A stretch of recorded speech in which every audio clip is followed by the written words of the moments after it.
Buonasera e ben ritrovati con una nuova edizione del TG Flash.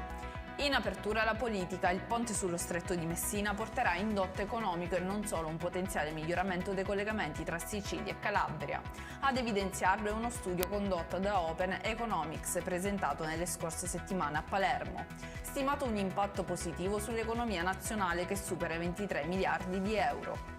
Passiamo alla cronaca, arrestata una coppia di Caltanissetta che avrebbe più volte violentato e ripreso un uomo minacciandolo di diffondere i video. I due, lui 57 anni e lei 64 anni, sono stati bloccati dai carabinieri a Cogne. Una coppia di fidanzati si lascia e scoppia la rissa tra famiglie, è accaduto a Riesi in provincia di Caltanissetta, dove i carabinieri hanno arrestato 5 persone, in 3 sono anche finiti in ospedale. È finita alle mani una lite tra due ragazzine di 15 anni a Lentini, nel Siracusano. Una delle due ha dovuto ricorrere anche alle cure del personale medico del pronto soccorso, perché ha riportato una frattura al naso. In chiusura il meteo, nella giornata di domani in Sicilia si prevede tempo stabile e assolato. La Protezione Civile regionale non ha diramato alcuno stato di allerta. Le previsioni parlano però di forte vento e temperature in calo.